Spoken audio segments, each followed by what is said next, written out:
kisah tentang keluarga yang bapaknya dikejar, pernah ditangkap tentara, sering ganti tentara, ditangkap, lalu akhirnya bapak harus lari ke hutan, dan ini ibu dengan 4 anak harus lari-lari di kampung pun dicari-cari tentara. Waktu kita ceritakan kisah itu, tampak bahwa yang melihat itu ini bukan hanya kisah satu keluarga ini, tapi bisa banyak orang di Papua yang mengalami hal yang sama. Sebenarnya hal seperti ini tidak terjadi lagi, dan juga perdamaian untuk Papua ke depannya menurut Bapak seperti apa? Iya, memang kalau kita lihat secara skala nasional ya, misi utama pemerintah Indonesia di Papua ini, kita tahu yang kita rakyat dan bangsa Papua ini paham, itu misi utamanya adalah misi politik, misi ekonomi, dan misi keamanan. Itu. Nah, soal mereka tidak terlalu berpikir tentang manusia Papua. Kami orang kulit hitam ini yang ada di tanah ini, mereka sangat terganggu. Lebih terganggu kalau orang Papua ini punya pendidikan tinggi. Stigma seperti separatis. Kamu orang Papua itu separatis. Kamu orang Papua itu anggota OPM. Kamu orang Papua itu bikin makar. Nah, ini legitimasi, justifikasi, pembenaran. Dan mereka gunakan itu menindas orang asli Papua sini.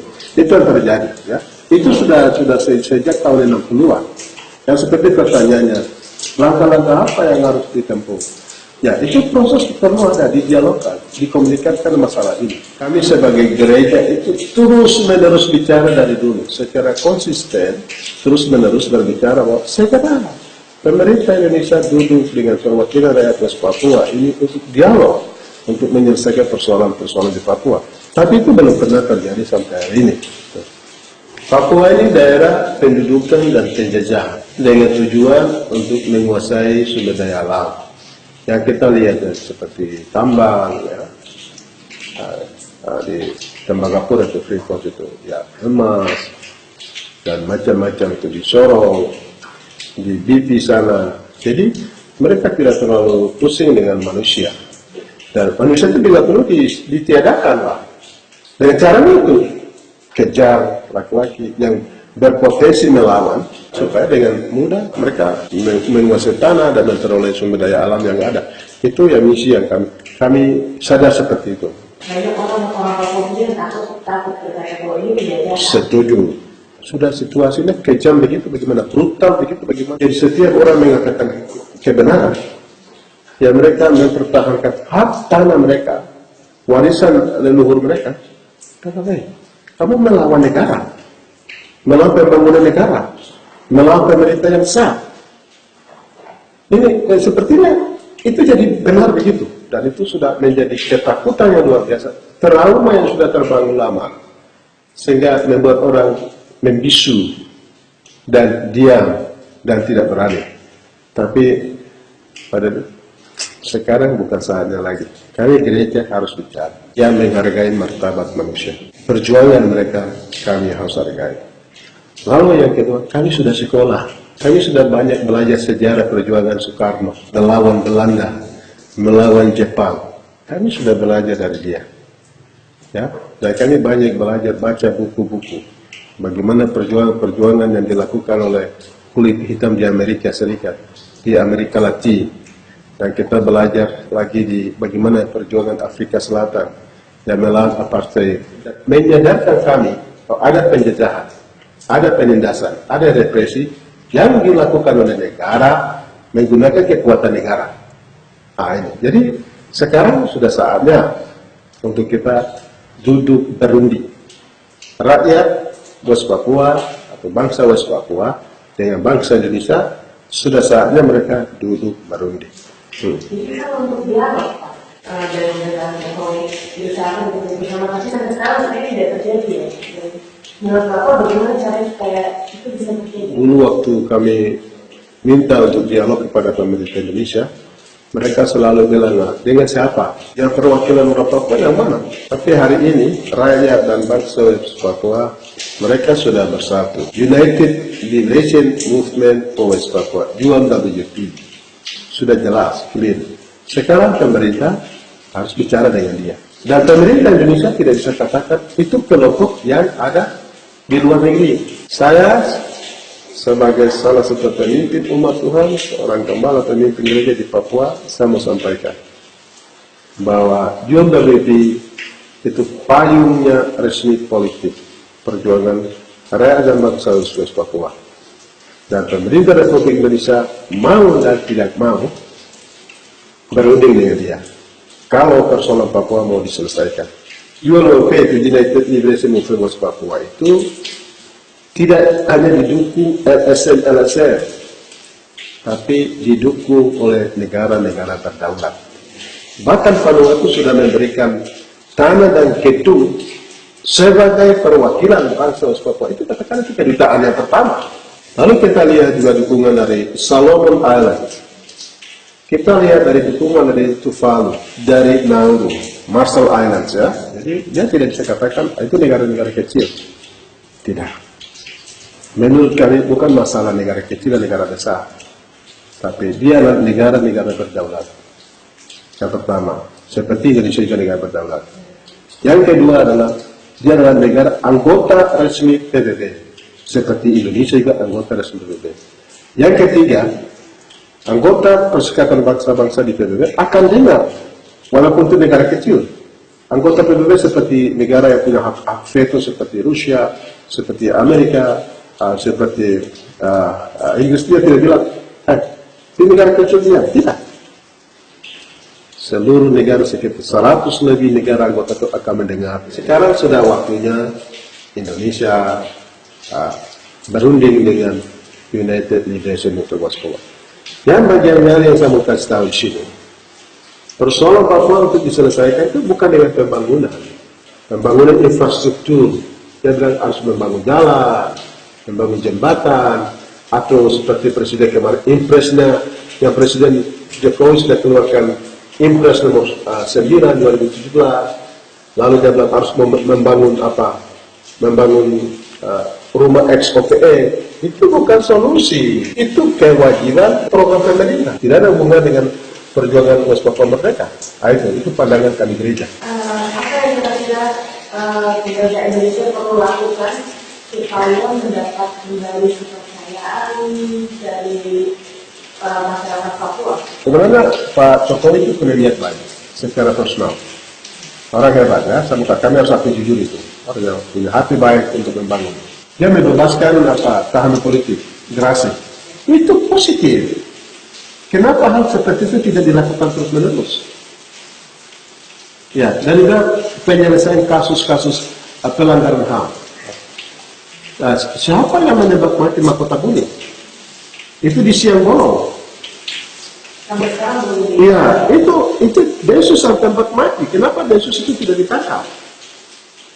Seperti dan juga seperti sopirnya Taisi Yelowai, ya, Aristoteles Masoka, yang diculik dan disebut di mana? Itu siapa? Terus Yawan Wayuni yang tali perutnya keluar. Ini siapa yang bikin? Itu polisi yang bikin. Kenapa yang pelakunya tidak ditangkap, diproses? Lalu kasus di Panyai, 8 Desember 2014, 4 orang siswa yang ditembak mati di Siang Bolong, pelakunya tentara. Baru kenapa? Nah, jadi kepercayaan sudah botak kan. Pembunuhnya Taisi Yolowai itu naik pangkat kepala baik sekarang lagi. Ini Indonesia ini dipimpin oleh para kriminal yang memiliki negara ini. Seperti kita lihat kalau yang sekarang mempopulerkan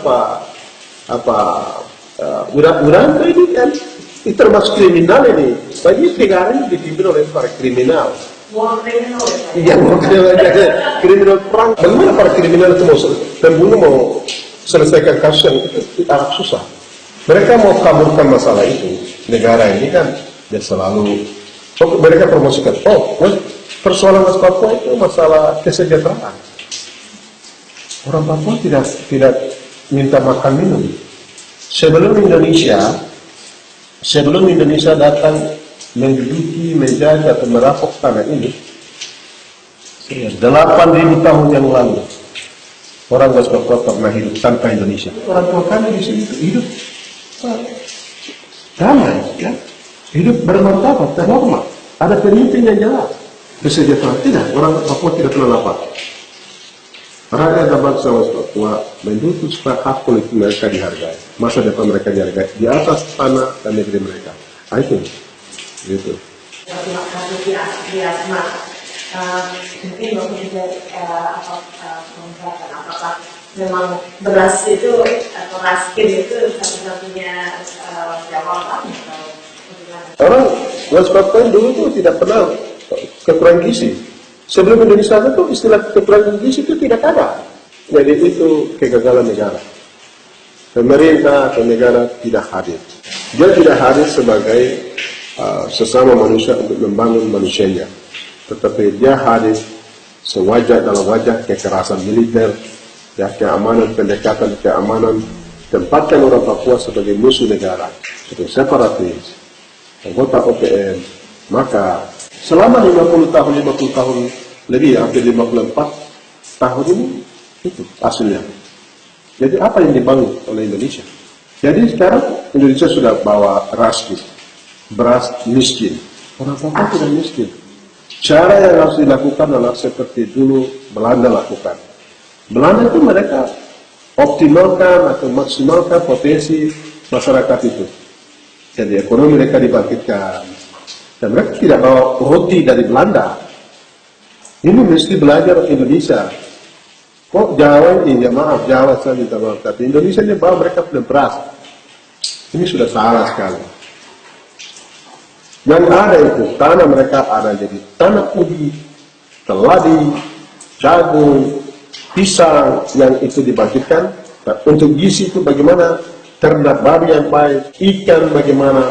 Itu ternakan digalakkan supaya manusia ini Papua ini kan punya gizi yang baik, hidup yang layak, bangun jalan yang baik, infrastruktur, jembatan yang baik, tanpa berkuar-kuar di PBB sana.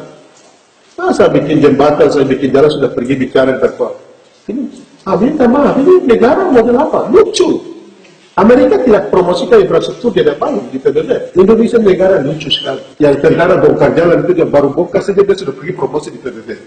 West Papua ini kan negara koloninya dan negara jajahannya bangsa Indonesia. Jadi ini bukan sebuah provinsi, ini sebuah bangsa yang sedang diduduki dan dijajah, West Papua ini. Jadi, senang kalau teman-teman dari Pasifik sudah melihat ini, negara-negara Malaysia sudah melihat situasi ini, sehingga sudah saatnya rakyat dari Sopo kembali kepada keluarganya di Malaysia. Bagaimana caranya supaya ke depan generasi muda Papua bisa lebih maju dan memajukan Papua? Sekarang itu generasi West Papua ini, mereka harus punya pendidikan baik. Mereka harus sekolah. Dan mereka harus bangkit, ada awareness, ada consciousness, ada satu kesadaran bahwa kami suatu bangsa yang sedang diduduki dan harus kesadaran itu. Mereka belajar tentang sejarah mereka, budaya mereka, bahasa mereka. Seketika hilang bahasa mereka, budaya mereka, sejarah mereka, itu sudah kehilangan hope, harapan. Baik yang belajar di West Papua ini, belajar di Indonesia maupun belajar di luar negeri, mereka harus belajar serius, mempersiapkan diri baik-baik untuk menyongsong Papua yang baru, ya, Papua yang penuh damai, Papua yang penuh dengan harapan. Dan mereka tidak boleh jauh dari Tuhan. Mereka sibuk-sibuk dengan politik. Ini mau jadi bupati, mau jadi anggota dewan, mau jadi gubernur, mereka sibuk di sana.